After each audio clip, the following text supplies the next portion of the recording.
Hey, welcome in. Well, folks, this is why I don't have a Twitter account, because it's worthless. Here's the headline. Twitter slammed for fact-checking Seattle mom's obituary that mentioned the jab. And why? Because they just know better than you, I guess. So let's see. Twitter has been slammed for fact-checking the obituary of a Seattle mother that attributed her death to blood clots brought on by the jab after she was forced to get the shot due to heavy-handed state mandates. Well, you see, I can see what's going on here now, obviously. See, Twitter likes the mandates, right? So they wouldn't want you to say anything that might make people not like them. Because again, Twitter knows what's good for you. Of course, the lunatics who run that company know better what's good for you than you know yourself. Did I mention that Twitter is garbage yet? Did I?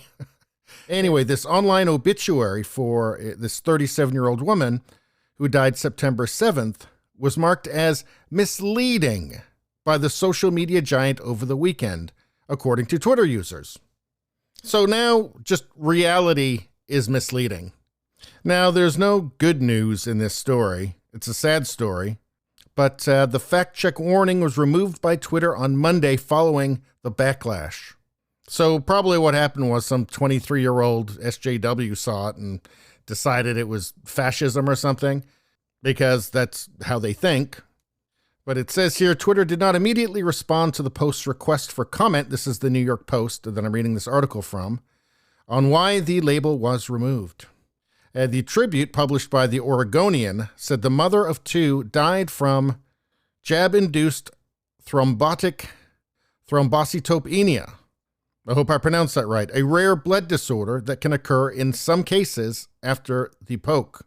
So, yeah, these cases may be rare, but they do happen, and maybe that's why you should let, otherwise young and healthy people make up their own minds.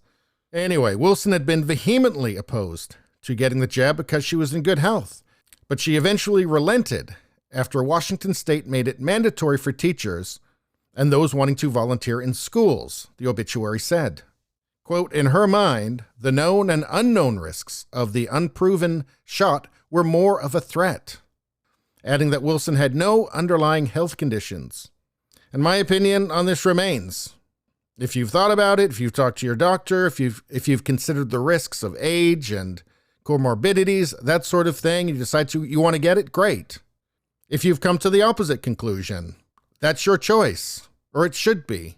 You shouldn't be forced into it to keep your job like this poor woman. Anyway, it says the social media giant, Twitter, fact-checked the obituary. They're fact-checking obituaries. I mean, it's just insanity. I mean, if the standard now is just that anything that you don't like or might make somebody do something you don't want them to do is misinformation, if reality is misinformation, depending on the circumstance, we're in serious trouble. After it said that this woman, who was an exceptionally healthy and vibrant 37-year-old young mother with no underlying health conditions, passed away from the medical treatment.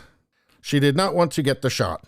Twitter put a misleading label on the tweet and included information on why health officials consider the jab safe for most people. Well, so what? It wasn't safe for her. And even if you want to put that, why health officials consider blah, blah, blah, why would you still put misleading on it? Reality isn't misleading. Reality is the opposite of that. Anyway, here's what Twitter had to say about it. There is nothing inaccurate or misleading about this tweet, but Twitter wants you to believe there is. Here's another one. Who at Twitter decided it was okay to say an obituary is misleading? Here's what Gina Carano had to say. When is enough going to be enough? The vaccine is obviously not for everyone. Check the VAERS report. I know someone who passed away from the jab as well. Healthy 56-year-old woman. It took her out in 3 days. These mandates are murdering these people. So, I don't know, rare or not, maybe it's best if you just leave it in people's own hands. Is there risk in it? Sure, there's risk in everything when you live in a free society. It's better than living under an authoritarian boot. Anyway, that's all I got to say about that. Please subscribe, like, and share. That really helps me out. If you'd just like to listen, there's the podcast, Radio Baloney. It's on pretty much every platform. If you look for it, you will find it. Thank you very much. I'll see you next time.